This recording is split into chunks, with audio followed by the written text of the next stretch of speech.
Dimensión Mid. Dimensión Mid, el espacio de los músicos independientes de Dorrego.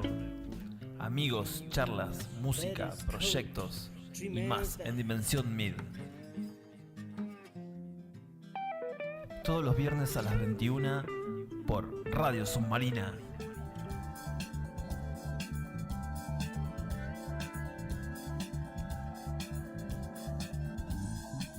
Dimensión Mid por Radio Submarina.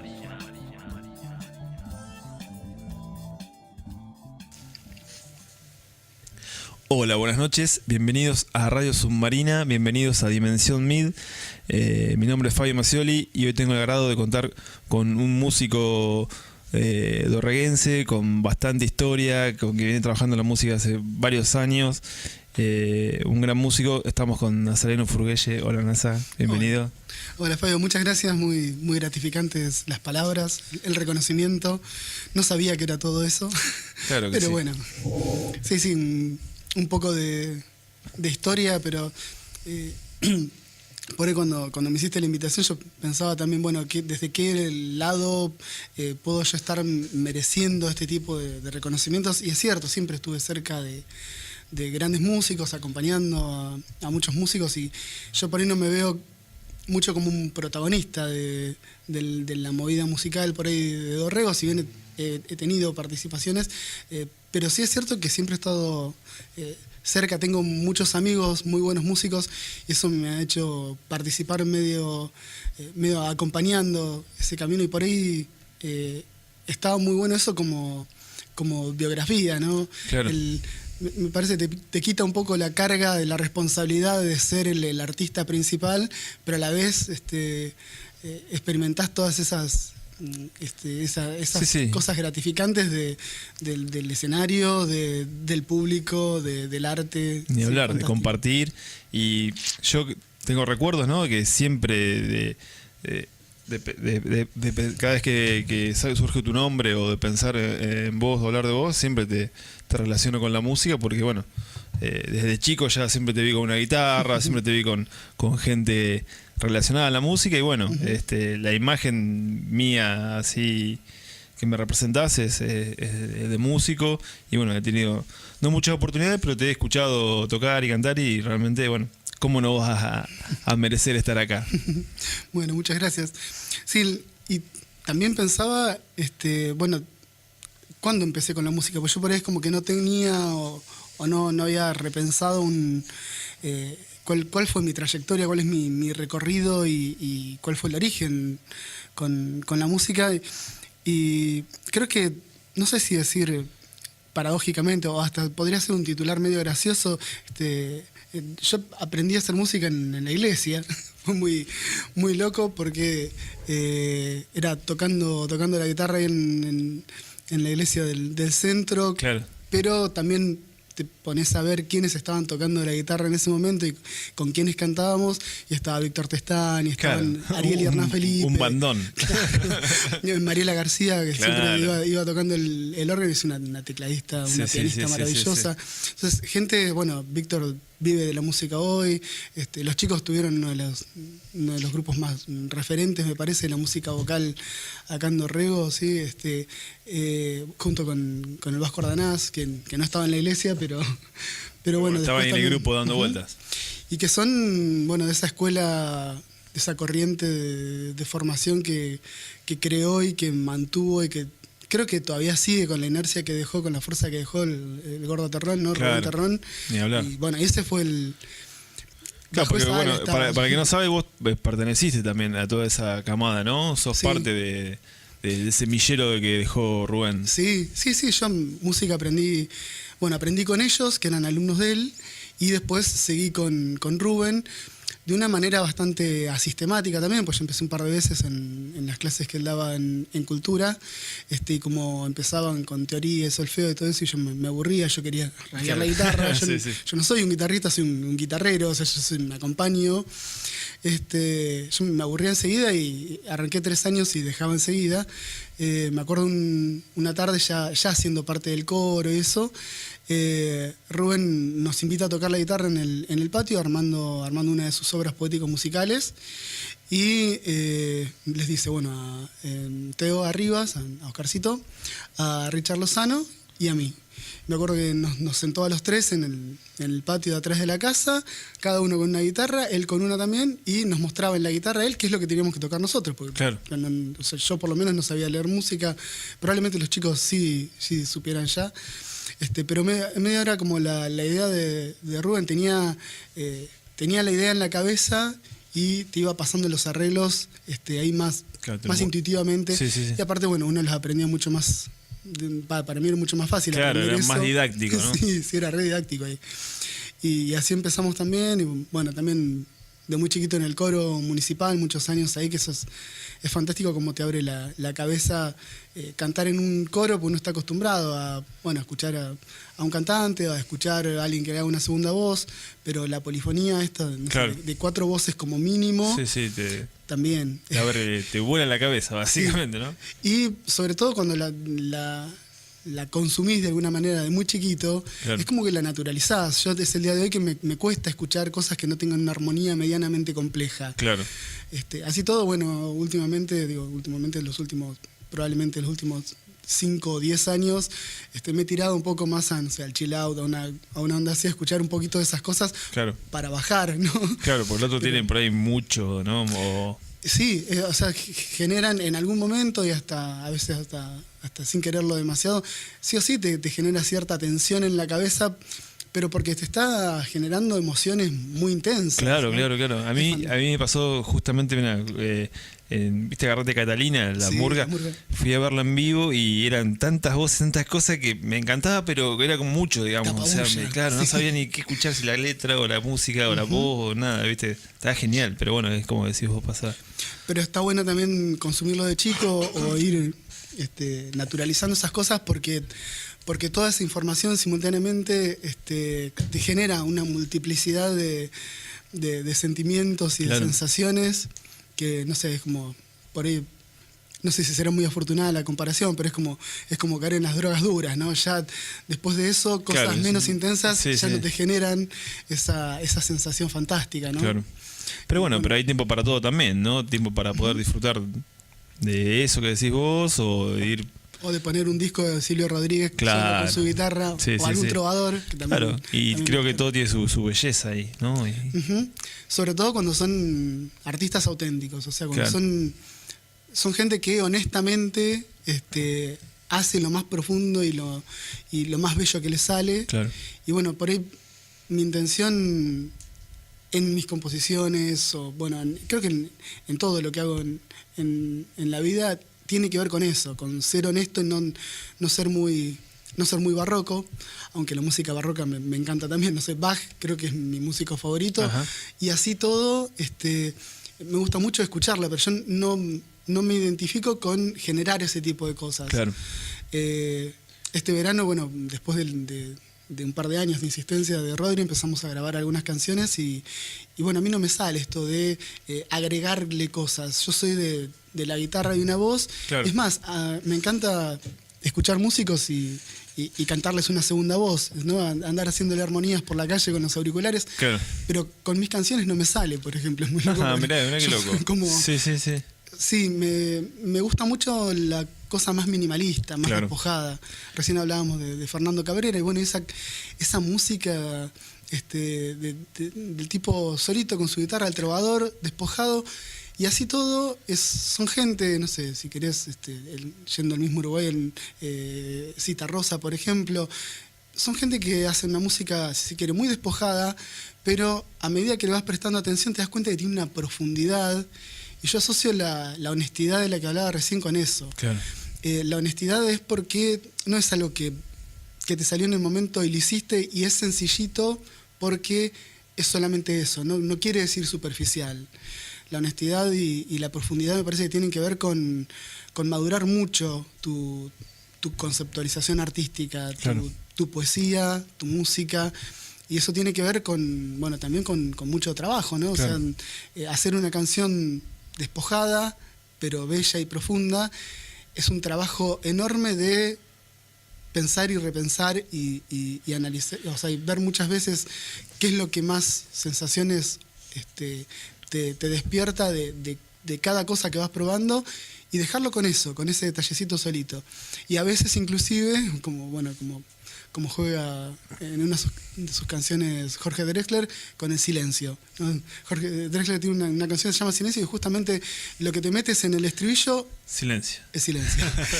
Y está bueno porque también el silencio deja de ser una ausencia. Claro. Pasa a ser algo que tiene un sentido positivo, una Sí, carga sí, que tiene mucha fuerza, ¿no? Sí. En una época, como decías recién, que tantas cosas juntas, bueno, decíamos, te apabullan. Claro. Sobre todo, bueno, con un mundo tan loco como el que estamos viviendo, noticias re locas como que un pibe entra en una escuela a agarrar a tiros a sus compañeros y que encima que el presidente de ese país te diga, bueno, lo que hay que hacer es no prohibir las armas, sino que todos tengan un arma. Vos decís, paren, me quiero bajar. Claro. Esto es demasiada cosa para pensarla racionalmente. Entonces por ahí en esos momentos el ir despojando al arte, al hacerlo lo más sencillo, minimalista posible, me parece también hasta medio subversivo, ¿no? Claro. Me parece hasta un desafío a esa estética de sistema o esa estética comercial en la que la cuestión es sumar, consumir, claro. agregar. Bueno, no, yo no. Yo para el otro lado. Yo quiero todo lo contrario. Como dice Cerati, ¿no? El silencio no es tiempo perdido.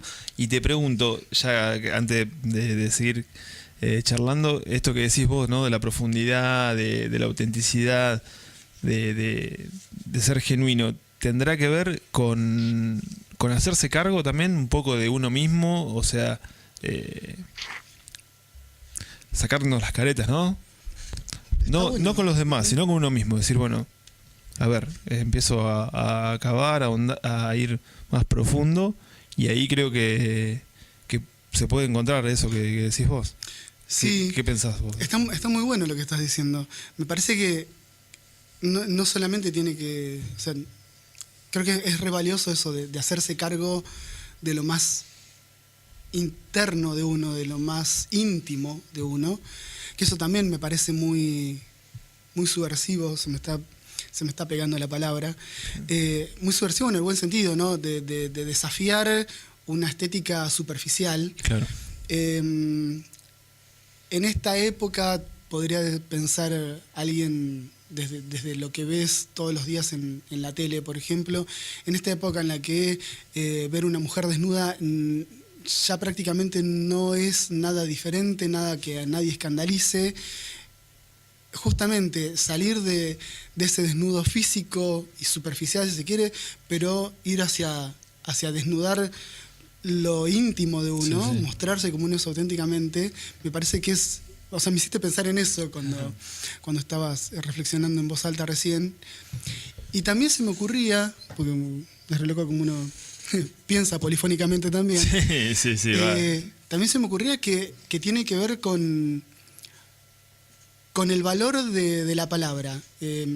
Esto de acá adentro soy yo, pero si lo toco yo solito con la guitarra y no le agrego más guitarras y no le agrego más voces, también esto tiene mucho más valor porque es lo único que estoy diciendo y es todo lo que quiero decir. Claro, no se mezcla, no se confunde con otra cosa, con otro mensaje. Y no hay plan B.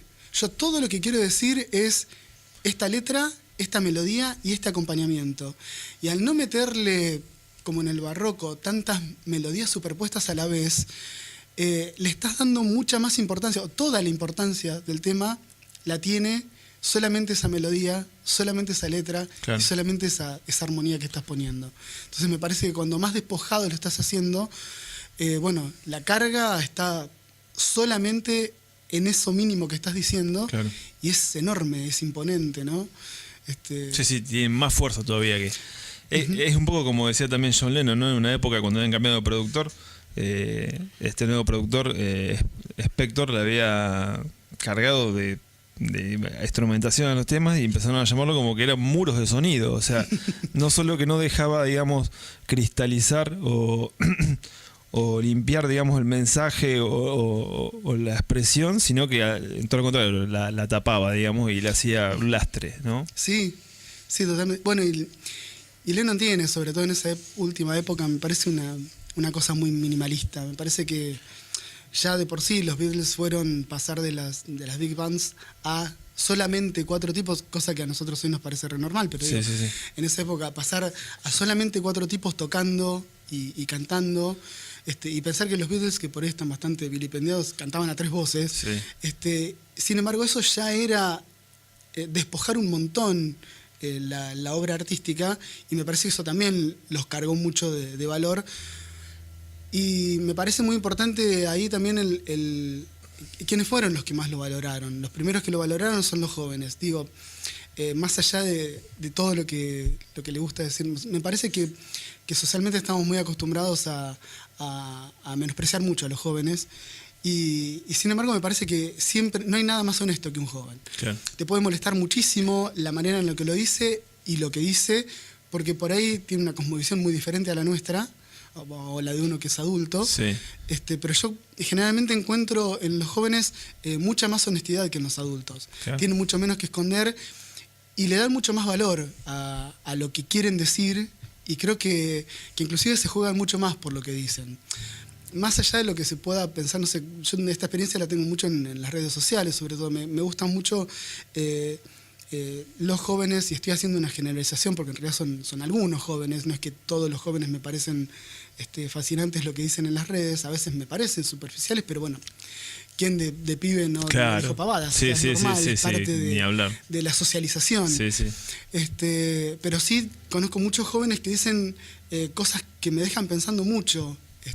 Sobre todo en Twitter, no sé, yo por ahí no tengo muchas redes sociales, pero Twitter me gusta mucho por eso, tiene mucho pensamiento.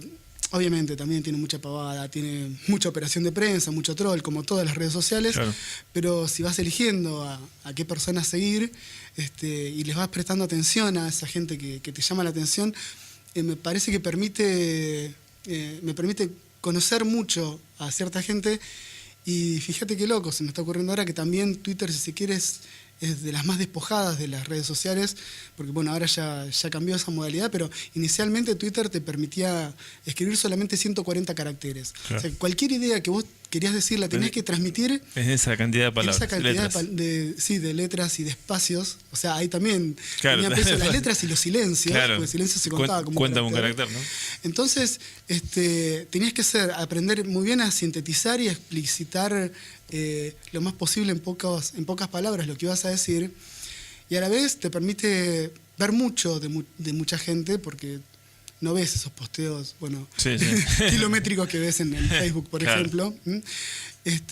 Y qué loco, pues me parece que ahí también tiene que ver con esta preferencia casi subversiva de explicar las cosas en pocas palabras, o darle más peso a cada palabra que decís. Ni hablar. Bueno, Nasa, ¿querés empezar con algo? Estaría bueno, estaba mirando qué podría ser, a qué le tengo ganas. Bueno, por ahí una de las canciones, no sé si estará bueno, una de las canciones que grabamos en aquel disco de mensajes que dice el viento, algo así, que había hecho la municipalidad, y que tiene ya algunos añitos, porque mucho tiempo después se llamó Posmodernidad y Utopía. Mucho tiempo no tuvo nombre esta canción, no sabía cómo llamarla. Y es una canción que habla mucho también, si se quiere, de esas cosas que nos estaban pasando, o que me estaban pasando a mí personalmente en el post-2001, en una época en la que nos movió como sociedad muchísimo, y que también, bueno, creo que a cada uno de nosotros también nos movió mucho desde lo personal. Y es un homenaje / afano. Tiene mucho la estética de a este otro cantautor de la novísima trova cubana, Santiago Feliú. Así que tiene mucho de... Yo en esa época estaba consumiendo mucho eso y se nota, sí. Bueno.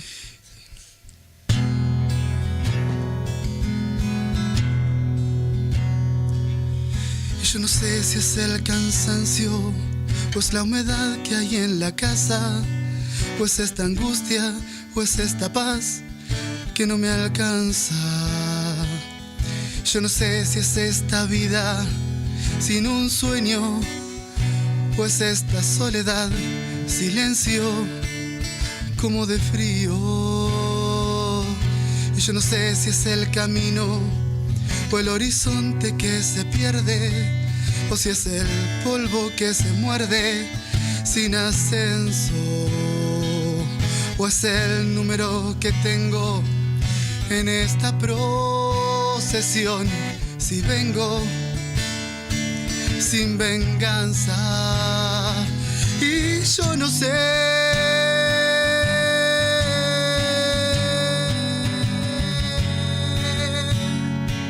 pero algo ha de ser, vencer como convencer, sembrando luz. Si secuestraron los duendes, pero te mienten y venden sus ojos en billutería,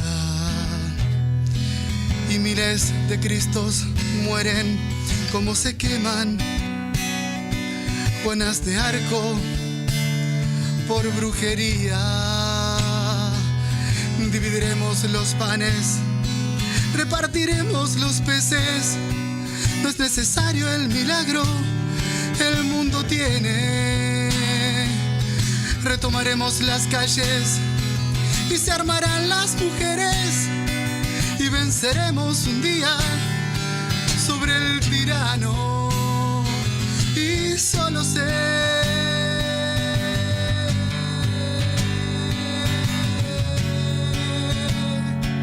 aunque no vea amanecer, quiero ir sembrando luz. Quiero ir sembrando luz. Voy a ir sembrando luz. Muy bueno, excelente. La verdad que está muy lindo, muy interesante el mensaje de lucha, de esperanza. Está Sí, tiene que ver. muy interesante. Creo que por eso también terminó cayendo el nombre del tema en donde cayó, ¿no?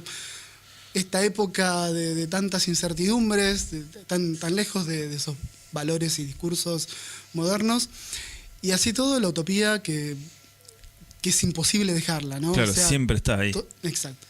Y todos tenemos una utopía, más allá de que se pueda pensar que las utopías cayeron con los grandes relatos políticos e ideológicos del siglo XX.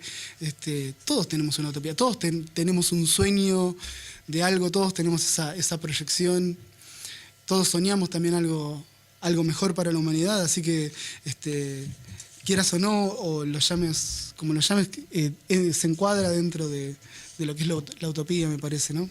Claro.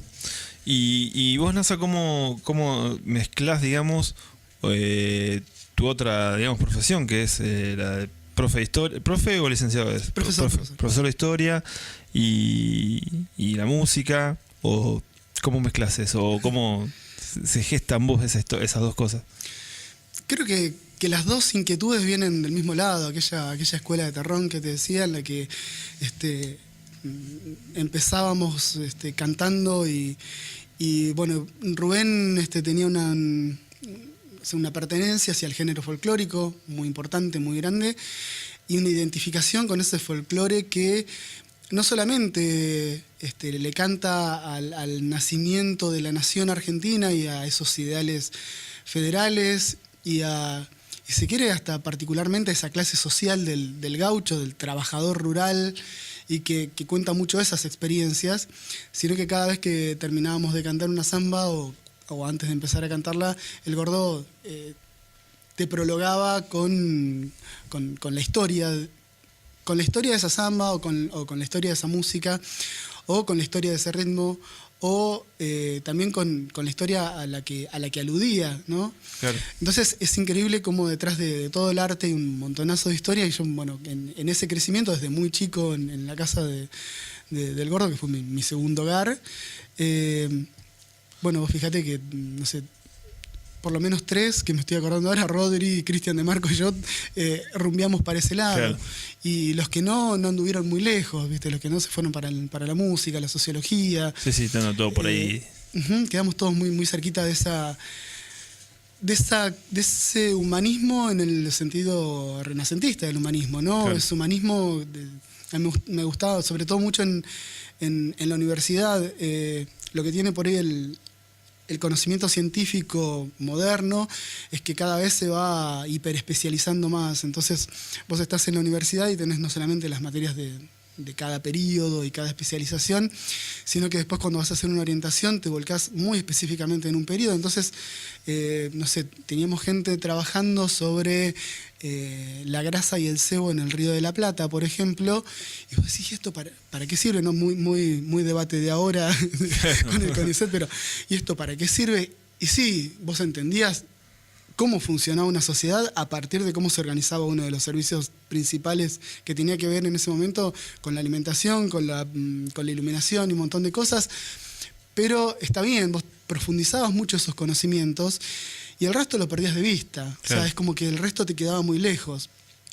Y ni hablar esta cuestión de, bueno, yo soy de historia, pero cuando viene alguien de letras, yo tengo un contexto histórico del que hablarle de letras, pero yo de letras no entiendo nada, o con la filosofía lo mismo, son por ahí los tres departamentos que están juntos en humanidades acá en la UNS, y a mí me pasó algo muy, muy particular, que fue empecé a trabajar en la fotocopiadora del Centro de Estudiantes, y se armó un grupo fantástico con chicos de letras y gente de filosofía también, que eran por ahí en ese momento eran minoritarios, pero también había gente de filosofía que conocíamos. Y terminamos de las conversaciones en el trabajo armando una revista juntos en la que íbamos planteando por ahí nuestra mirada desde estudiantes y desde iniciados en cada uno de los campos disciplinares, nuestra mirada sobre tal aspecto de la historia, tal cuestión de la literatura. Y a mí me pasó algo muy particular, es que de las conversaciones y de un gusto personal también por la literatura de muy chico, empecé a cruzar mucho la teoría literaria, las herramientas de la teoría literaria para analizar los documentos y los discursos históricos. Y yo me acuerdo que lo primero que publiqué en esta revista que hacíamos, que se llamaba Argé, que es un concepto filosófico no me acuerdo de qué filósofo, pero uno de los filósofos presocráticos, que le buscaba la explicación al mundo, y bueno, ¿y cómo puede haber surgido semejante diversidad en el mundo a partir de qué? Y bueno, ahí lo tenés a Tales, que te dice, claro, a través del agua, el otro a través de tal cosa. Y uno de estos filósofos decía que era a través del arjé, que era una especie de principio universal de todo, que no existía en estado puro en la naturaleza, pero estaba en todas las cosas de la naturaleza. Y nosotros le pusimos ese nombre a la revista. Qué bueno, qué interesante.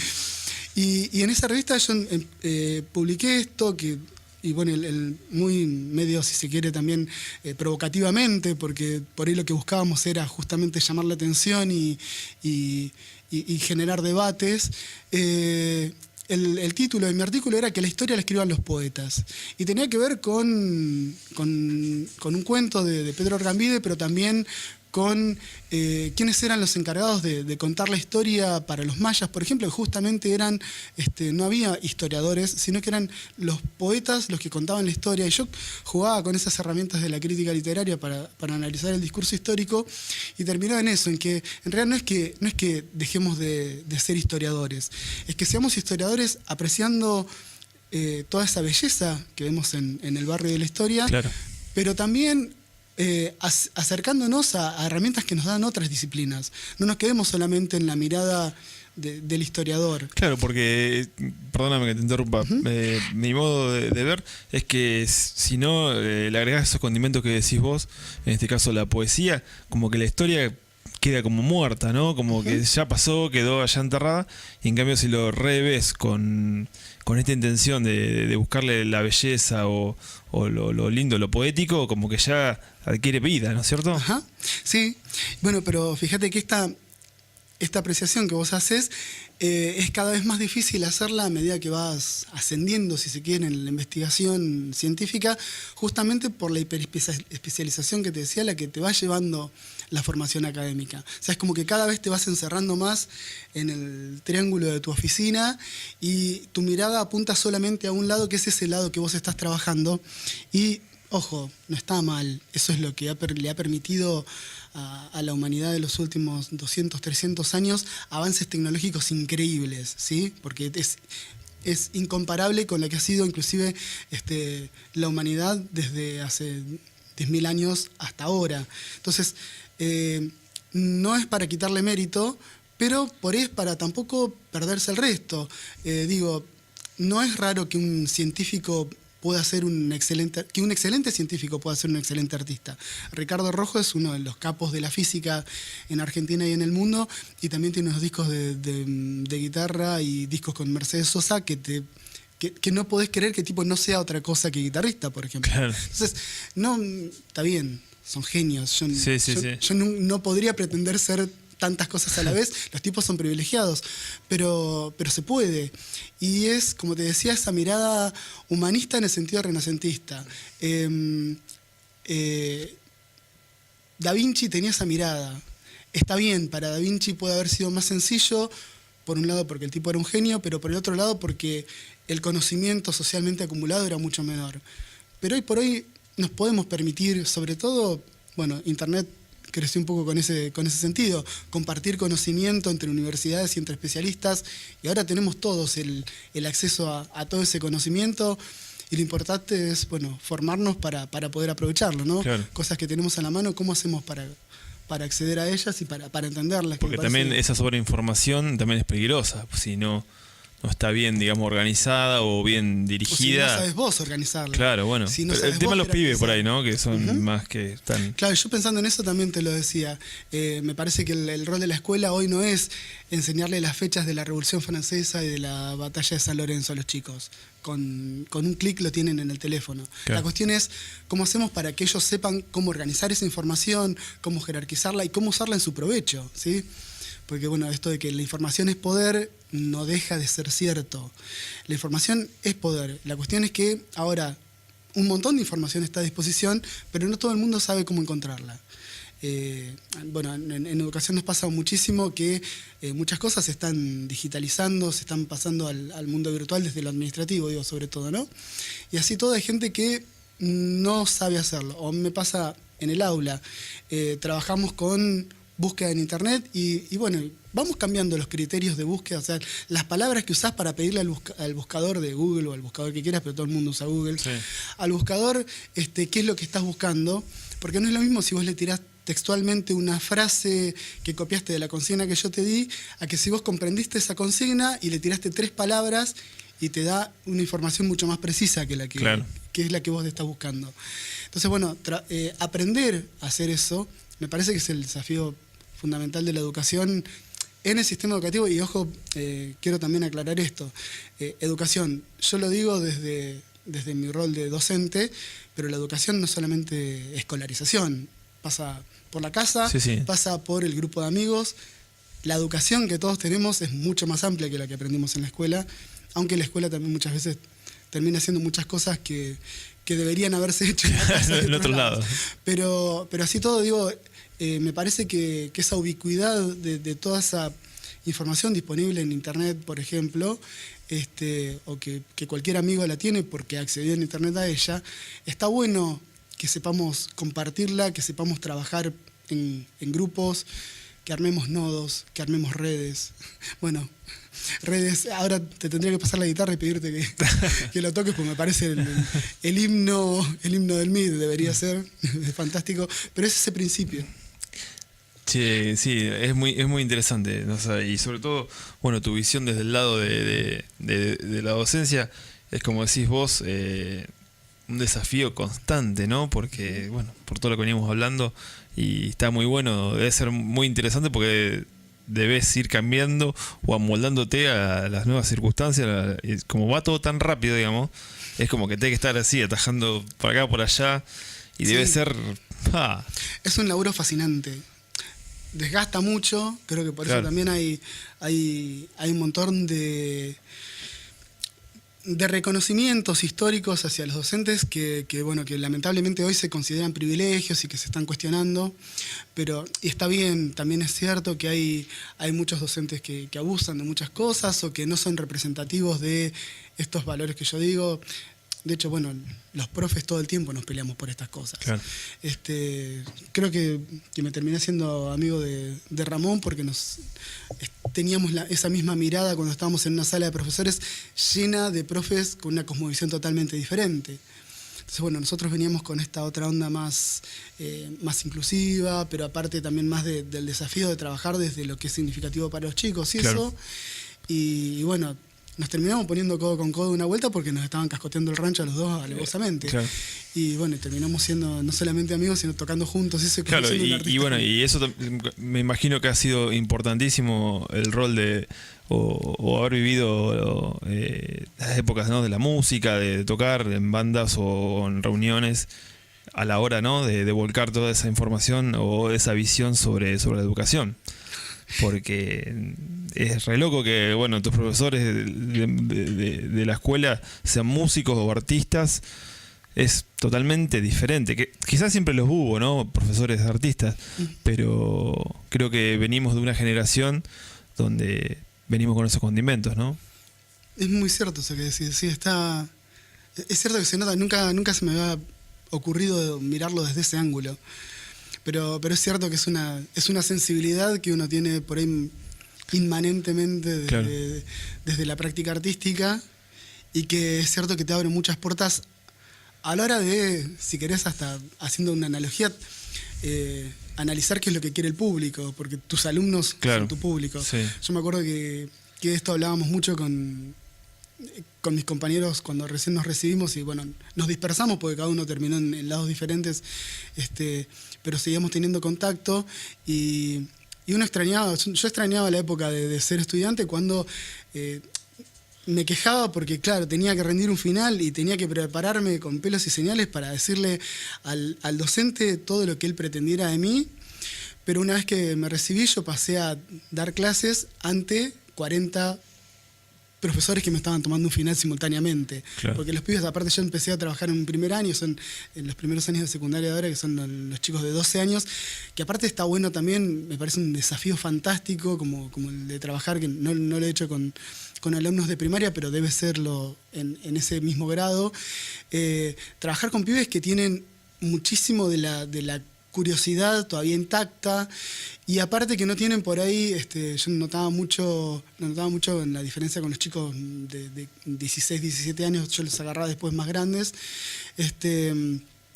cuando por ella tenían otra vergüenza frente a sus pares, es como que se cuidaban más en hacer una pregunta o en decir lo que sea, y estos pibes de 12 no, te preguntaban lo que se les venía a la cabeza y vos tenías que tener cierta solvencia académica en el sentido de conocer de lo que estabas hablando para responderles, para que esa pregunta se convierta en un acto educativo, pero a la vez esa pregunta de uno tenía que convertirse en algo atractivo para otros 30, para otros 35. Entonces, creo que eso de ver al resto como un público artístico también te convierte, si se quiere, en una especie de profesor haciendo stand-up. Porque con esos chicos, con los chicos, sobre todo cuando son más chiquitos, tenés que tener ese atractivo estoy tentado a decir esa atractividad, es un neologismo político, ese atractivo de ir seduciendo al público, de ir comprándotelo, de ir metiéndotelo en el bolsillo, porque de última... en una cultura como la que vivimos, me parece que los pibes, es cierto, los chicos no saben leer, no comprenden lo que leen. Bueno, sí, comprenden algo, pero es cierto que lo que más aprenden es de la oralidad. O sea, somos una cultura absolutamente audiovisual y en una clase, quieras o no, y por ahí muchos me van a sacudir con algo, tenés que ser medio payaso y payaso en el sentido de comprarte al público y convertirte en algo llamativo, algo atractivo. Claro. Que si te pones a pensar, son los profes que a nosotros más nos llamaban la atención y más nos hacían aprender cuando éramos pibes. Claro.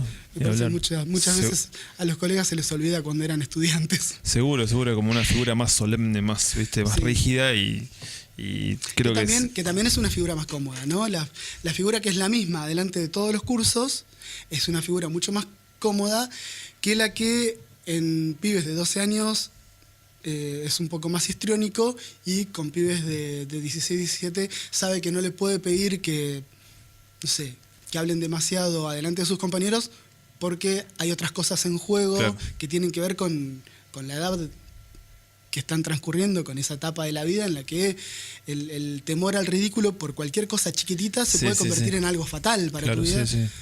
Porque yo también me acuerdo cuando era adolescente y es terrible cuando te miran. No solamente cuando te dicen algo o te escuchan, cuando te miran, te pesa en el cuerpo. Se siente. Tenés que ser consciente de esas cosas.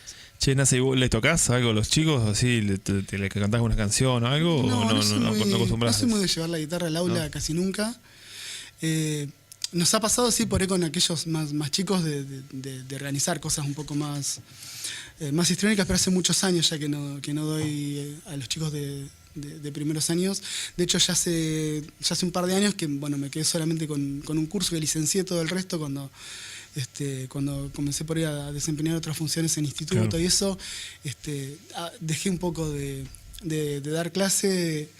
Lo mantengo siempre con un curso de secundaria 2, en lo que era el Nacional,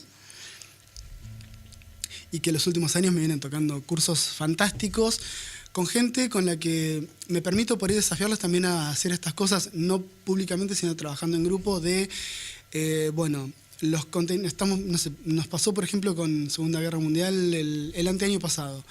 Yo había armado una propuesta de trabajo en la que teníamos algunas fuentes históricas que eran cartas de soldados en el frente de batalla, y después les daba una imagen de un soldado en el campo, en una trinchera, un soldado que está totalmente fuera de sí, está desquiciado por la situación que está atravesando y que lo está sobrepasando. Claro.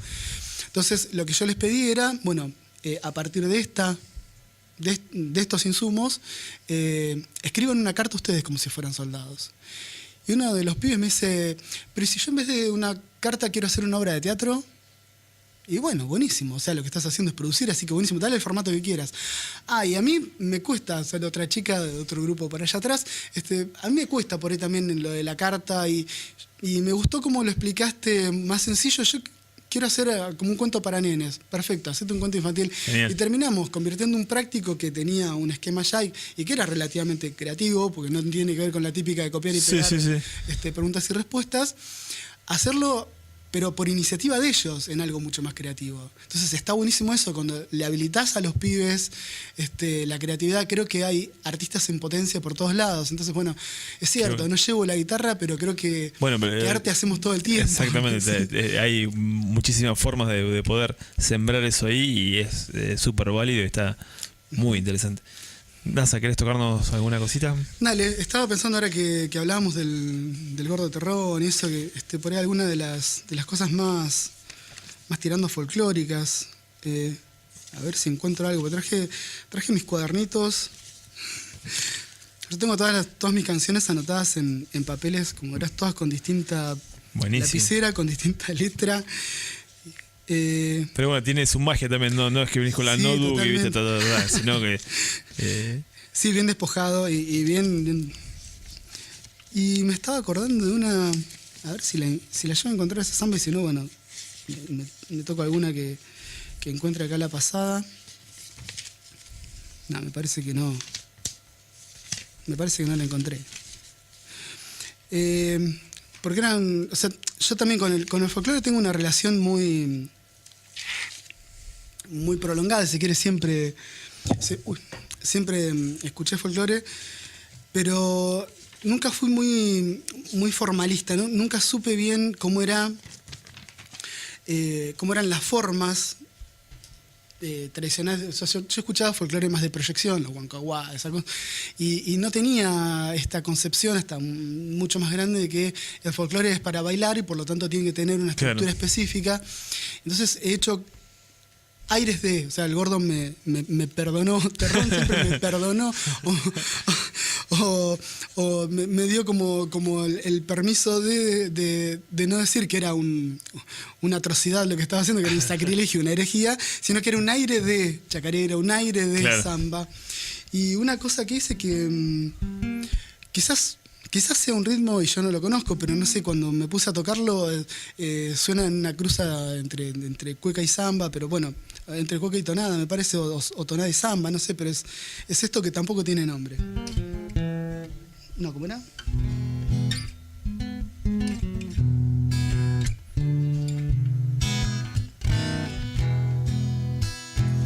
Los ojos enormes que abren pozos en el alma, oscuros y al corazón como la zamba. En una copla sentida el canto baila por un camino de sombras, aboliendo la distancia. Riojanita zambera, atardecida, casi nochera, cantando toda la noche, como esperando a ver si llega.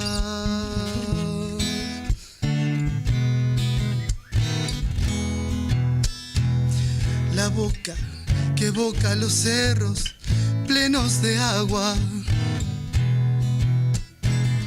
y son peldaños del cielo que siempre sube y no se le escapa. Cantora de zambas, llegas hasta mi ventana, que se abre como una hoja, un pétalo de la mañana. Riojanita zambera, atardecida, casi nochera, cantando toda la noche, como esperando a ver si llegas. No es raro el enamorado que canta y calla y siempre en vela. Muy buena, Danza, muy buena, Sí. muy linda. Y por ahí también, sí, una historia de escuchar folclore, que ahora me doy cuenta que era un folclore muy influenciado por el jazz. El dúo salteño siempre fue como muy referente, los huancabá que te decía recién, ¿no?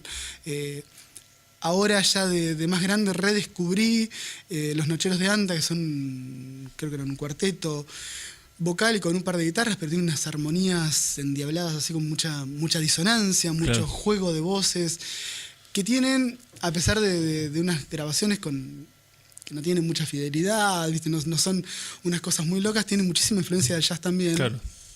Hijas de esa movida musical y cultural de los 60, y bueno, y que yo no sé si es algo que elegí o da la casualidad de que creo que el primero o el segundo cassette que me grabó el Gordo Terrón tenía muchísimas cosas de los Nocheros de Anta. Entonces medio como que también esa matriz de música a mí se metió yo por me la incorporé, los claro. poros. Sí, y la incorporé y la naturalicé, Claro. y por ahí tengo eso mucho como referencia. Como bueno, también tengo en ese primer cassette que me había grabado Terrón, tenía a los Single Singers, por ejemplo, creo que era un sexteto vocal británico que tiene un par de discos muy conocidos, no son populares, pero son de los más conocidos de esa banda. No me acuerdo cómo se llama el de Bach, pero juega Jazz Sebastian Bach, se llama, porque hacen toda música de Bach, jazzeada, con una batería y a veces hasta con un teclado. Y es alucinante lo que hacen, y hacen tienen un disco de música de Mozart también, no solamente hecha vocalmente, que ya es un desafío impresionante, sino también medio jazzeada. Después le voy a anotar a la banda así. Sí, porque son música muy interesante. Sí, bueno, y que me parece que tiene inclusive mucho de la tónica esta tan ecléctica y tan tan exquisita que tiene Submarina. A mí me encanta Submarina por eso, la selección de música y del género que sea. Porque, no sé, me acuerdo lo mismo estar escuchando jazz en el auto, emitido por la radio, como un domingo al mediodía haciendo un asado con mi hija y escuchando folclore. Que me acuerdo que pasaba... no me acuerdo ahora, bueno, bandoneonista... ¿Piazzolla, no? Folclore, no. Folclore dijiste vos. Bueno, no me sale. uno de estos capos impresionantes, que experimentan mucho. O sea, un tipo que... Hasta me acuerdo de la biografía, no me sale el nombre, y me acuerdo de la biografía, porque tocó con los Chalchaleros, por ejemplo, el bandoneonista de los Chalchaleros, pero después empezó a hacer discos solistas y tenía una música muy conceptual. ¿Farías Gómez? ¿Cómo? ¿Farías Gómez? No. No, bueno, ahora cuando no lo piense me voy a acordar del nombre. Y que inclusive después se terminó yendo a Europa y haciendo jazz con el bandoneón, y a los jazzeros franceses les partió el marullo. Claro, porque los mató. tenemos ese tipo de músicos que por ahí también fuera del aire hablábamos de la libertad que vemos por ahí en los músicos uruguayos, que por ahí no lo vemos mucho en los nuestros. Y sin embargo, claro, me parece que a veces los que no se bancaban esa camiseta se terminaban yendo.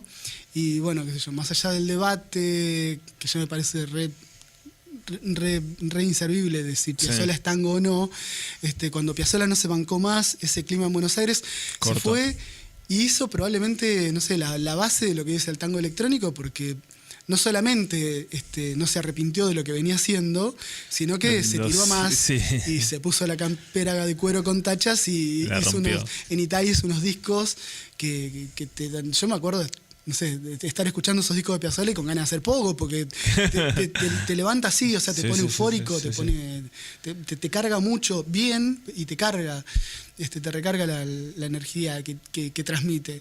Entonces, bueno, me parece que esos músicos tienen esa cosa de que, bueno, cuando ya no se encontraron acá, o se chocaron con esas paredes, como decía Lennon, se terminan yendo y también explotan esas vetas que se les estaban dando. Sí, la verdad que sí, es así como decís vos, nada, comparto y bueno, y nada, es lindo siempre estar escuchando ese tipo de artistas o bueno, o seguirlos de cerca, ¿no? Porque tienen mucho para decir. Nasa, contanos un poco, si querés, de lo que fue Conjuro, ¿no? Fue o es todavía, ¿viste? Porque, bueno, tuve la suerte de entrevistar a los otros dos miembros y tocamos el tema de Conjuro, esa banda allá hace unos años mítica. atrás. Sí, yo arrancaba, siempre le dije a los chicos, arrancaba la secundaria, primer año, Colegio San José, y los veía ensayar y tocar. Claro, yo me acuerdo de estar en casa tocando y después con el pelado nos íbamos al garaje. El otro día le escuchaba la entrevista a Nico y bueno, cuando iba el filipino, y yo me acuerdo de haber ido con el pelado Ascona también, o sea, para acompañarlo, porque no es que yo hice nada. Él me acuerdo que les pasaba algunos shades de la batería y sí, es muy loco que hablábamos después de esa entrevista de Nico, nos encontramos en la escuela con Nico, con el que tengo el placer también de trabajar juntos en instituto, y estaban saliendo de secundaria 2 del turno tarde Rodri Terrón y Cristian de Marco, y nos poníamos a hablar de esto que después te lo comentaba, ¿no? Esta cuestión de que esta arqueología de la historia de la música que estás haciendo vos, rescatando todas estas historias, y por ahí es como que empecé a dimensionar que es cierto, tuvimos sin querer, me parece, o sin intencionalidad, por lo menos, un protagonismo que yo no sé si abrió en el sentido de que influenció a otros grupos, porque por ahí el tipo de música que nosotros escuchábamos y que medio como que más nos tirábamos a hacer, que era, bueno, mucho del pelado Ascona, de escuchar Pastoral y escuchar ese rock de los 60, y Richard, que hoy es bueno, es multigénero, pero es como un rockero muy, muy reconocido, y sin embargo en ese momento estaba viniendo del folclore, y yo que no sé qué es lo que hacía, porque yo no tenía un género definido tampoco, claro. y termino cayendo con ellos medio de relleno. Terminamos haciendo así una música un poco bastante exótica, pero porque confluían raíces musicales muy diferentes. Claro. Y bueno, y porque hacíamos música nuestra, o sea, no hacíamos covers, entonces por ahí se nos notaba. Un poco la como que biografía. venían en contramano de lo que venían haciendo los demás jóvenes, ¿no? Porque todos venían con el rock o haciendo cover y eso, y ustedes ya haciendo primero canciones de ustedes y experimentando sobre del lado que venía, ¿no? Sobre la influencia que tenía, y eso lo hacía muy auténtico. Sí, eso por un lado, el jugarse a eso, pero aparte, cuando nosotros empezamos no había todavía muchas bandas de jóvenes. Claro, todavía no habían Prácticamente arrancado. no había. Sí. Claro, empiezan a arrancar simultáneamente, un poco después. Sí. De hecho, una anécdota que les contaba a los chicos ahí en la escuela, cuando hablábamos con Rodri y con Nico, yo me acuerdo de esas programaciones de música de verano que hacía la municipalidad, que hacía un escenario y traían, creo que era todos los viernes, a un artista, y el último viernes antes de arrancar las clases, era la noche de los valores locales, y hacíamos 2 temas cada uno. Nosotros estábamos rodeados por gente que hacía folclore. Claro. Y cuando nos organizábamos el orden para tocar y eso, se referían a nosotros no como conjuro, pues no sé, capaz que les parecía que sería alguna mala palabra, ¿ok? Pero se referían a nosotros como los chicos modernos. Y es re loco. O sea, nosotros me acuerdo, ese día lo que hicimos fue Canción de las 5, del Pelado y mío, que es una que estábamos haciendo con Rodri. ¿Lo estás grabando nuevamente? No. Estamos grabando desde el verano, sí. ¿Pero ese tema lo estás grabando? Esta canción la grabamos cantada por Rodri, también, vaya haciendo una segunda ahí. Esta tarde brilla el sol sin nubes alrededor. Bueno, me quedó un poquito grave, pero no tiene mucho que ver con el rock. De hecho, lo hacíamos Richard con la guitarra, esto. Juan Ascona en la batería estaba con las escobillas arriba del redoblante haciendo una especie de palo de lluvia, y yo cantaba y iba haciendo esto que hacíamos en el punteo, esa cadencia, sí. Iba haciendo con una flauta dulce. Claro. O sea, era, no sé, Santa Olalla, era arcoiris, sí. viste, una cosa muy, muy extraña, y eso les parecía lo novedoso, les parecían claro. los chicos modernos. Entonces, fue muy loco eso con Conjuro. Bueno, y después hicimos un recital, me acuerdo, en la escuela técnica, porque el Juan daba clases en la escuela técnica, y ahí sí desplegamos nuestro repertorio, pero eran por ahí canciones para mí muy sencillas. A mis amigos les gusta mucho, no sé, esas canciones románticas de adolescente, ¿no? Para alguien que fue muy especial. Esas eran mis canciones de esa época. A mí hoy me da prácticamente vergüenza cantar estas cosas. Pero bueno, cantábamos esas cosas. O bueno, una que es un temazo de Richard Lozano, la música, y del Pelado la letra, que es quisiera tenerte, quisiera ser parte de tu acuarela, si vos lo quisieras. Eso es hermoso. Qué lindo tema. Sí, es una canción, pero eran esa cosa así como muy, muy sencillita, claro. Y aparte muy despojada. Eran 2 guitarras criollas y una batería. Claro, una formación rara. Tenía 0 estridencia, entonces que claro. nos asocien con el rock era llamativo para nosotros. Y sobre todo viendo lo que vino después, ¿no? Después sí vino gente que ya estaba más empapada, no solamente con la estética, sino también, si se quiere, con el mensaje del rock claro. o convivir como el rock. Nosotros no sé, creo que no nos considerábamos rockeros en ese momento, como por ahí decía Nico, ¿no? Que bueno, esto de que todo el mundo quería o ser jugador de fútbol o ser rockero, sí. Pero la imagen del rockero era la imagen del rockstar, ¿no? El reviente. Ni hablar. Nosotros ensayábamos en una habitación atrás de la casa de mis viejos, donde estaba la batería del Pelado, y eran, ya te digo, dos guitarras criollas y esa batería. Sí, igual el rock, viste, puede ser más rock, quizás eso, con un mensaje, digamos, no de choque o no sé cómo decirlo, sino sí, más de bien confrontación o de desafío. Claro, sino más sutil quizás, ¿no? Quizás sea más genuino que ir así a lo loco y el reviente y todas esas cosas que generan, que básicamente también están siendo dictadas por el sistema. Sí, es muy cierto eso también. Sabes que esto, me acuerdo hace algún tiempo lo conversábamos, creo que con Rodri, por la cuestión de justamente de cuál es la conceptualización de rock. Y creo que el rock ya se ha convertido, más que en un género musical, prácticamente en una especie de mundo. O sea, creo que tiene muchos subgéneros. Bueno, no solamente lo creo yo, lo dice gente que sabe mucho más que yo. Y que justamente es tan diverso. Y a mí me encanta eso de la diversidad en todo. O sea, me encanta la diversidad en el mundo natural. O sea, me parece fantástico estudiar la teoría de la evolución porque aprendes a valorar justamente cómo toda esa diversidad está confluyendo en este mundo que es hoy y que es uno, pero a la vez tiene prácticamente infinitos submundos, como se da dentro de un género musical que, claro, se convierte en un ecosistema también. El jazz me fascina por eso, porque tenés desde Louis Armstrong, que si se quiere es una cosa muy sencilla, y tenés tipos que son, no sé, reconceptualistas y tienen un jazz muy que te suena raro, que no te suena agradable al oído, que te estimula otras cosas, que te desafía a otras cosas. Y con el rock lo mismo, o sea, que sean parte del rock, Coti y Charly García, y que así todos, siendo cosas tan diferentes, hasta sepan tocar juntos, claro, me parece algo fantástico, ¿no? Buenísimo. Es justamente el mensaje que me parece nos da esa mirada, si se quiere, evolucionista de la naturaleza. Somos todos muy diferentes, todos en algún sentido hasta competimos por los recursos o nos comemos entre nosotros, somos enemigos entre comillas porque hay una cadena alimenticia, pero así todos nos necesitamos a todos para vivir. O sea,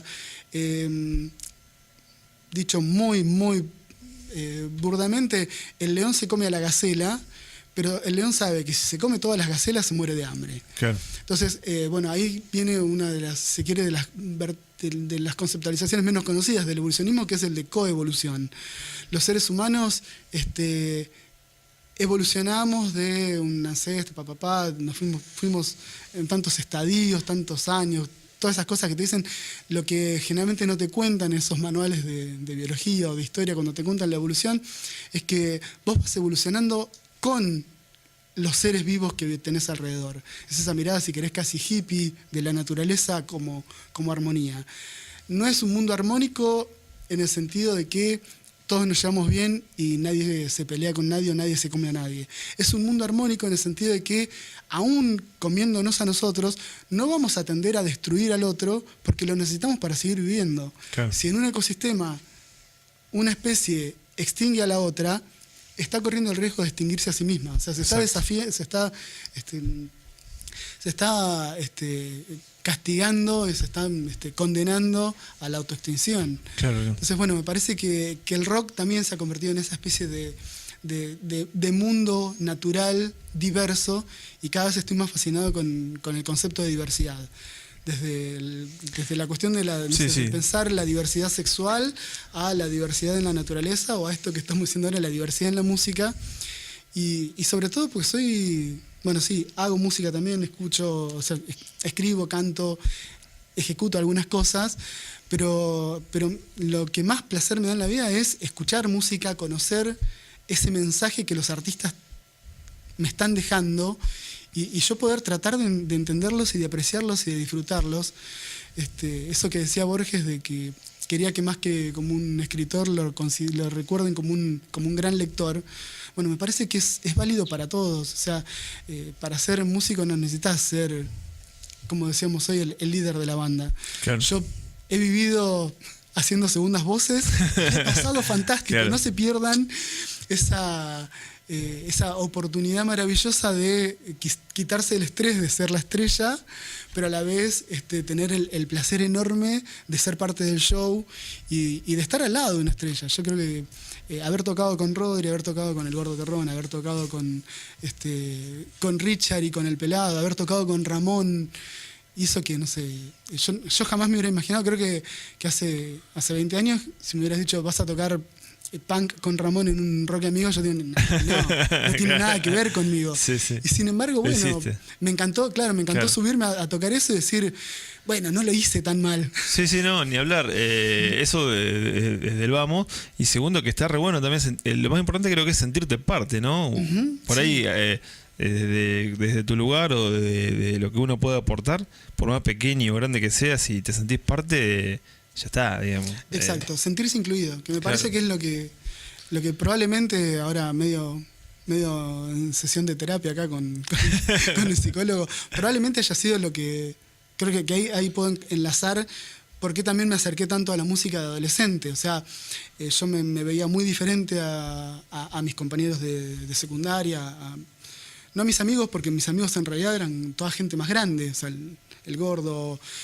Me acuerdo de actos de fin de curso y en vez de irme a comer con mis compañeros de curso, yo me iba a comer a la casa del gordo y estaban los profes, claro, o estaban los preceptores. Pero era el lugar donde yo me sentía cómodo. Sí, sí. O sea, era la gente con la que yo me sentía más afín. Entonces, bueno, por ahí también me acerqué mucho a la guitarra porque, bueno, era un adolescente bastante conflictuado, bastante acomplejado, y bueno, y expresaba todas esas cosas y ese enamoramiento de una chica que no me animaba a decírselo en la cara, lo escribía en una canción.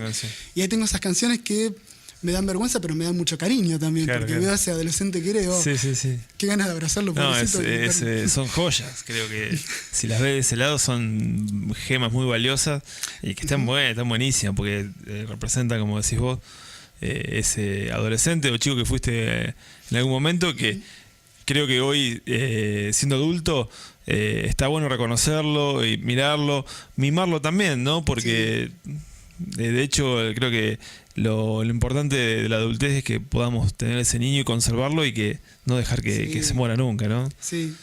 Y por ahí también compartirlo. O sea, yo le agregaría eso, lo de compartirlo, pues me estaba acordando ahora de ocasiones en las que, por iniciativa de Rodri, yo pensaba que era medio gastándome, pero después vi que venía en serio la movida. Él empezaba a cantar estos temas que yo te decía, medio como que me daban vergüenza.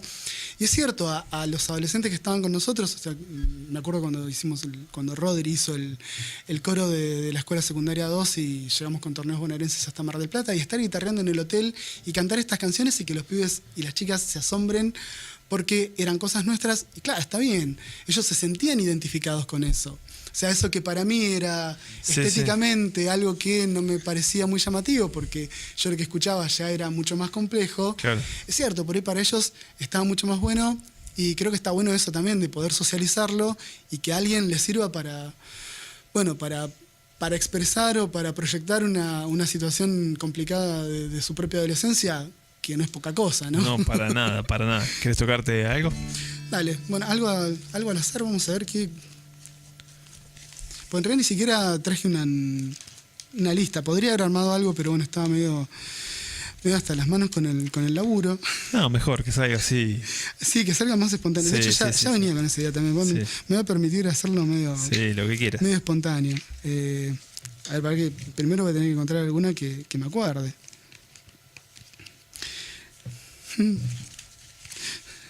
Veo las letras y me río solo con... Mira. No, pero mirá, yo veo ese cuaderno y la verdad que debe haber cosas muy interesantes ahí escritas. Sí, y la idea es esa de empezar a... Están casi amarillas algunas hojas y eso como que le da más valor todavía. Claro, tiene ese valor, si se quiere, del registro histórico, si quiere. Pero bueno, por ahí ahora también estaría bueno rescatarlas desde lo estético. A ver si me acuerdo de esta, no...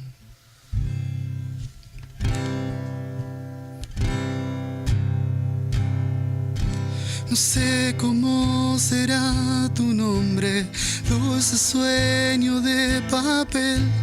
Las burbujas de esta noche son recuerdos de placer. No sé qué haré toda mi vida si sigo esperándote. Pasa lento el tiempo ido, los recuerdos del ayer.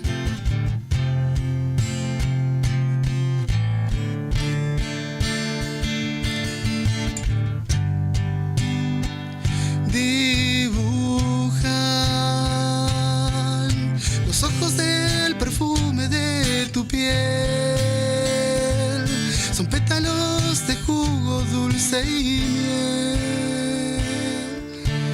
Me dibujarán tus ojos en una blanca pared.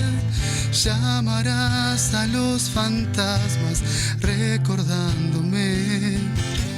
Ya sé en qué gastaré toda mi vida esperándote. Pasa lento el tiempo ido, no me quedo en el ayer. Dibujan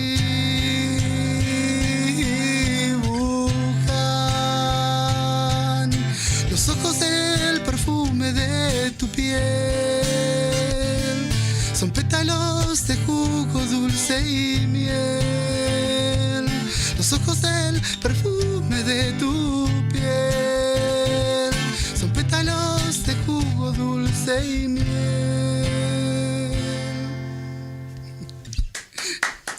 Muy bueno. Gracias, Fabio. Qué bueno que estés acá, qué bueno que estés mostrando tus canciones. La verdad que la estoy pasando muy bien, no sé cómo la estarás pasando vos. Estoy disfrutando muchísimo. Bueno, me alegra mucho. Nasa, ¿qué es la música para vos? Ya nos dijiste un montón de cosas referido a eso, pero la pregunta va más para el lado de ¿cómo creciste, digamos, o qué influyó en tu crecimiento, o en lo que sos hoy como persona, la música? ¿Qué te dio? ¿Qué sensaciones o qué visión o qué germen sembró en vos?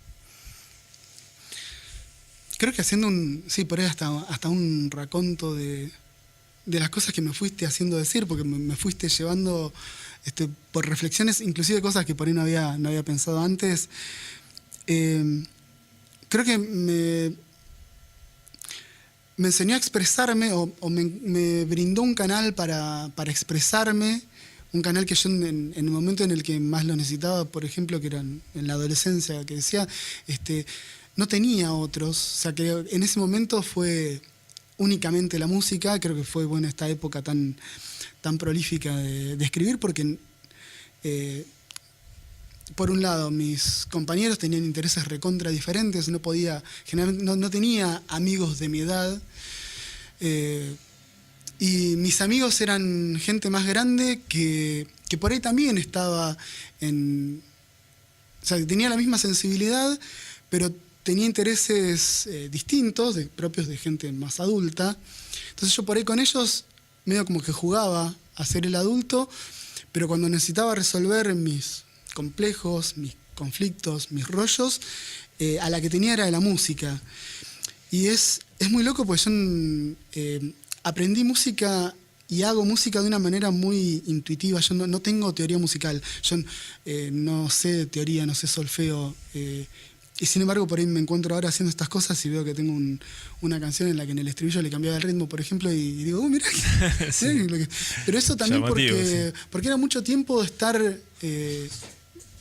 en mi dormitorio, donde sea, con la guitarra, y entonces ibas explorando, y así como en la adolescencia, explorás tu cuerpo, también vas explorando para adentro, y yo escribía o hacía canciones, o sea, escribís poesía o hacés canciones o pintás, creo que el arte en general te permite eso, explorar esas otras cosas que por ahí en esos momentos de crecimiento increíble como la adolescencia o la juventud, te ayudan a blanquearlo y a conocerte. O sea, yo a través de mis canciones también me voy reconociendo, y calculo que en ese momento me iba conociendo a través de las cosas que decía, porque como te decía, o sea, como te expresaba recién, no está pensado desde una teoría literaria o una teoría musical. Sí. Me salía así intuitivamente, entonces eso era, por ahí, volviendo a lo que decíamos hoy más temprano, eso era yo honestamente. Porque además estas canciones, que ahora me da gusto cantarlas y mostrarlas, no estaban hechas para mostrárselas a nadie. Sí. A lo sumo, estaban hechas soñando, flasheando con que esa chica que me gustaba algún día la conozca y sepa que era para ella, por ejemplo, pero también eso era medio utópico en el sentido de que estaba más allá de los planes concretos, era una excusa para seguir avanzando, ¿no? Como cuenta Galeano, que decía Fernando Birri, ¿para qué está la utopía? Si la utopía está ahí, vos das 2 pasos y la utopía va 2 pasos más allá. Entonces, ¿para qué está la utopía? Está para eso, para que caminemos. Claro. Y creo que la expresión artística para mí en ese sentido también era utópica. Yo la escribía con esa presuposición de que esa persona que me gustaba o que yo amaba, ponele, lo supiera. Pero en realidad tampoco lo hacía concretamente por eso. Sí. Entonces, bueno, yo se juegan otras cosas. Sí, y me iba conociendo por eso. Y también yo lo que veo por ahí y me sorprendo de esas cosas cuando voy encontrando en estos cuadernos canciones viejas, es justamente cómo iba jugando inclusive con lo no convencional de la música. El otro día le mostraba a Rodri una canción que también le había sorprendido un poco porque tiene unos juegos, a ver si la llego a encontrar. Y es una canción muy nada, o sea, muy nada. No tienen que ver exactamente con una situación personal, sino que eran, si se quiere, un tributo a Alfonsina Storni. Y sin embargo, bueno, yo ahora ya lo aclaré, pero yo no sé si la escuchás, si te parece que puede llegar a tener que ver algo con Alfonsina Storni. Bueno, no la voy a encontrar. Es la diferencia con la computadora. En la computadora sí, pones en el buscador y te aparecen las cosas al toque. Sí. La canción se llama Victoria del Mar, por ejemplo, y también no solamente por ahí el jugar muy brevemente con una parte de un poema de Alfonsina, sino cómo juega con la música también. Encima voy pasando canciones y todas me están dando ganas de... Creo que tendría que haber hablado menos y tendría que haber empezado a pasar la hoja y cantar todo lo que se me ocurría. Acá está. Bueno. Mentira, no se llama Victoria del Mar, se llama No mezcles tu sal. Y dice... Voy a hacer solamente la primera parte y el primer estribillo. Victoria del Mar... Perdón, no me acuerdo, no me entiendo la letra. Victoria del Mar, que viene y se va, deja sus huellas tibias en la arena. Victoria del Mar, luminosidad, es solo silencio lo que la rodea. Victoria del Mar, su fugacidad, un halo de magia abre sus alas.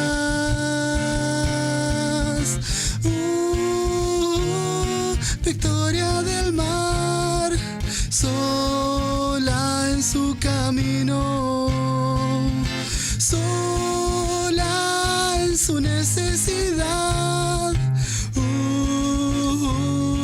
Victoria del Mar. Bueno, ese cambio de tono en el estribillo es una cosa que el otro día cuando se lo mostraron dije, mirá lo que hice acá. O sea, sin teoría musical, ¿cómo llegué a hacer esto? No sé, de oído, porque bueno, con el oído entrenado, está bien, es cierto, pero qué loco también como, bueno, ese explorarse internamente, íntimamente, como decíamos hoy, a través del arte, también por ahí te permite hacer cosas que, no sé, que pensándolas o que racionalizándolas no las hubieras hecho estéticamente, claro. O que te hubiera costado mucho más laburo. Y digo, bueno, probablemente eso le haya pasado también a muchos artistas grosos, y no es que voy a decir que estas canciones son el Van Gogh del siglo XXI, pero tiene ciertos desafíos musicales interesantes, que ¿no? son más que interesantes. Nasa, para ir finalizando la entrevista, ¿qué va a pasar con esas canciones que estás grabando? Me interesa saber.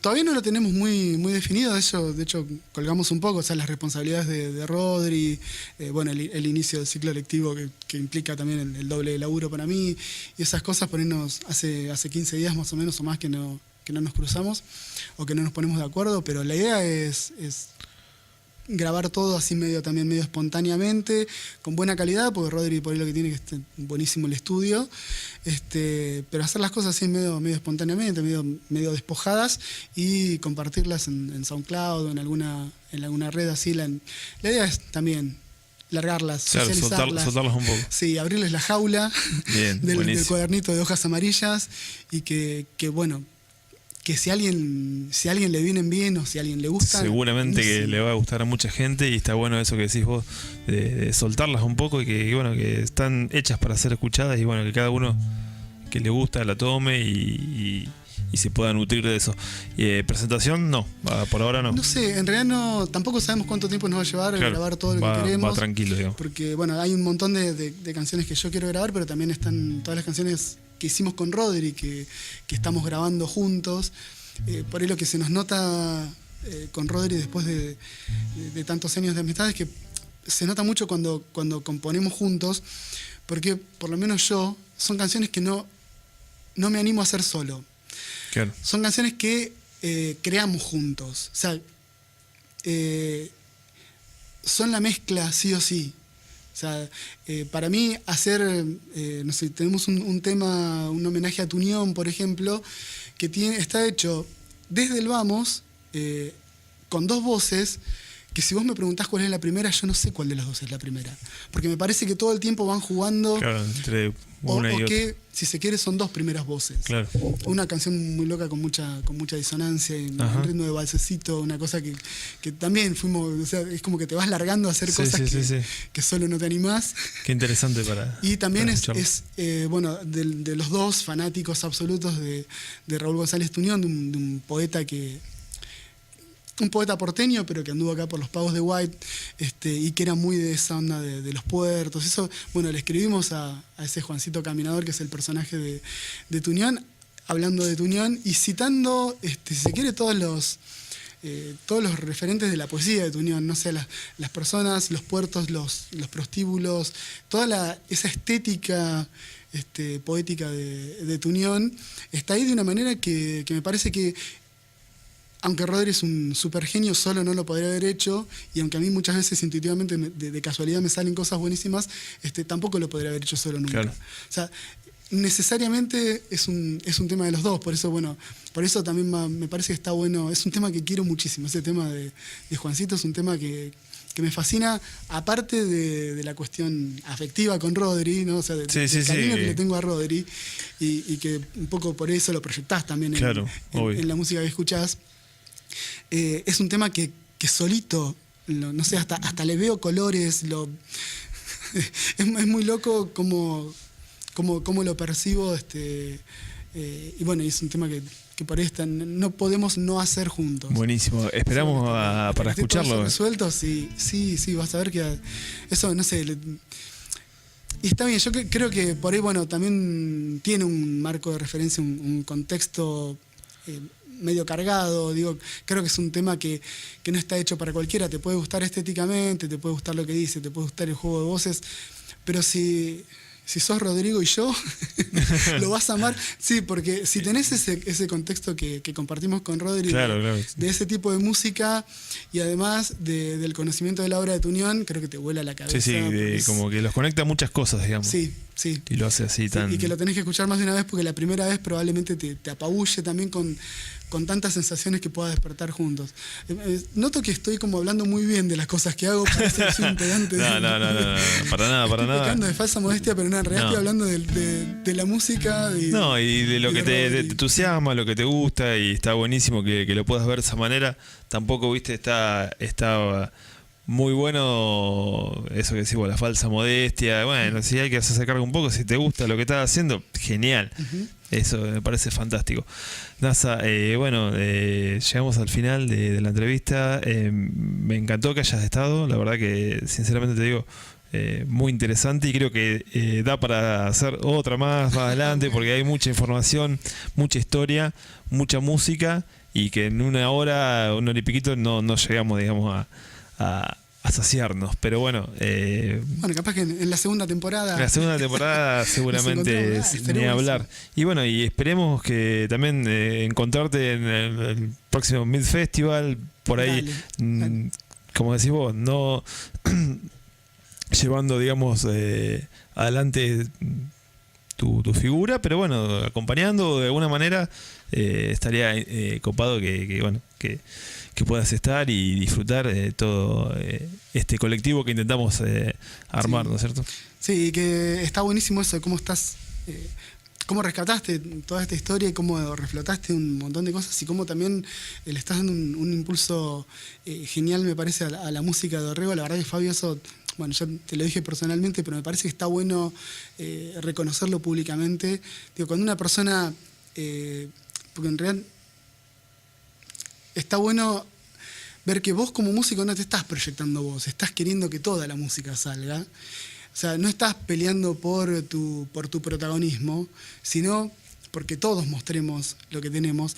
Y eso me parece, bueno, de esta honestidad y de esas cosas que enriquecen al arte y que me parece que son esas cosas que hizo el Gordo Terrón o que hizo el viejo Amaranto Álvarez antes de él, que ponen al arte y a la música por delante de su propia figura y sus propios intereses, si querés, y son los que hacen escuela. Creo que con esto están haciendo también una nueva ola de músicos, seguramente, no es que apuesto a eso, estoy casi seguro, por lo que conozco, por mi percepción de la historia, pero aparte por mi historia personal, de que estos trabajos como el que vos estás haciendo son los que habilitan a que los otros también empiecen a crear, empiecen a creer en lo que crean, y en lo que crean en el sentido de creación, ¿no? Sí. Y empiezan a mostrar su arte también, y bueno, eso es multiplicador.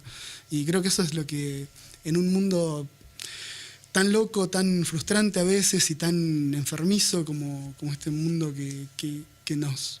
Este mundo en el sentido de las realidades sociales y políticas, ¿no?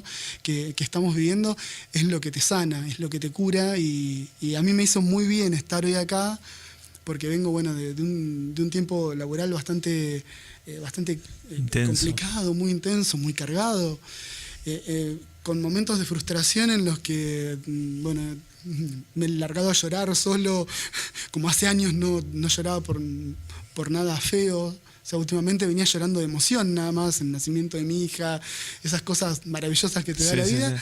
Sí. Y sin embargo, por ahí, en este contexto en el que venía así tan cargado, hoy tenía que estar acá porque me hizo bárbaro venir a tocar la guitarra un rato y a charlar con vos, que no nos conocemos tanto, que no somos amigos toda la vida, y me sentí re cómodo, como si estuviera hablando con un amigo de toda la vida. Bueno, eso es buenísimo. Eso es, digamos, es lo lindo de hacer de radio o hacer estos programas, porque realmente la idea es crear este clima para que el que venga se sienta cómodo y pueda disfrutar y pueda charlar, dar su opinión, su visión de la música y del mundo, ¿no? De manera libre y sin ningún tipo de ataduras o nada, de estructuras. Así que, bueno, muchas gracias, NASA, por tus palabras. Y bueno, gracias a todos los que nos escucharon. Exactamente, a los oyentes, por supuesto. Estar un viernes a la noche con la mamita. ¿Querés despedirte con un tema o como quieras? Sí. Hablando de que esto te salva. Bueno, una también que por esta la tengo un poquito más fresca, porque la hice para Rodri. Bueno, silencio es bien. Mirá que justo estamos hablando en silencio. Perfecto. Bueno, yo ya los despido. Nos vemos el viernes que viene. Los dejamos con Nazareno Furguelle y su tema. ¿Cómo dijiste el nombre? Silencio es bien. Silencio es bien.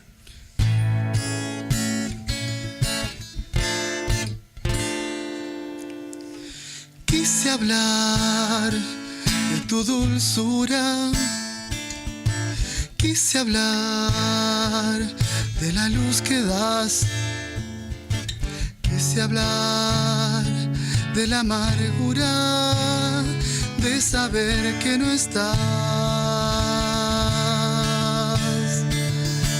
Quise hablar de mis manos, quise hablar de lo que te puedo dar después.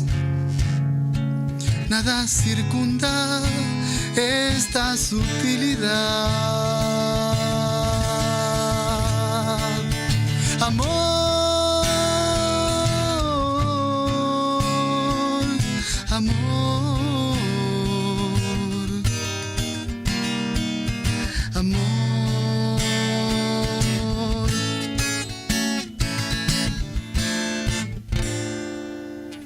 Quise hablar de nuestro ocaso, quise hablar, pero callé. Es que el silencio también es luz, también es bien. Quise hablar de nuestra estrella y preguntar por qué se apaga. paga? ¿Y por qué estás tan lejos, amor?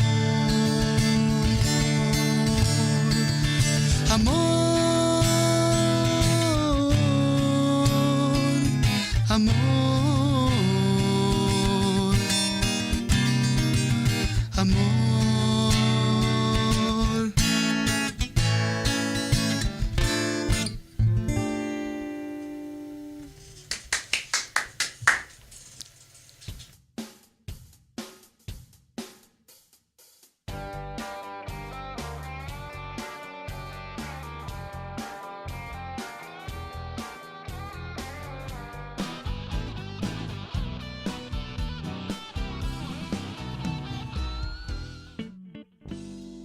Dimensión Mid.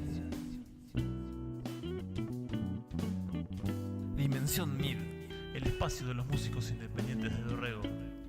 Amigos, charlas, música, proyectos y más en Dimensión Mid. Todos los viernes a las 21 por Radio Submarina.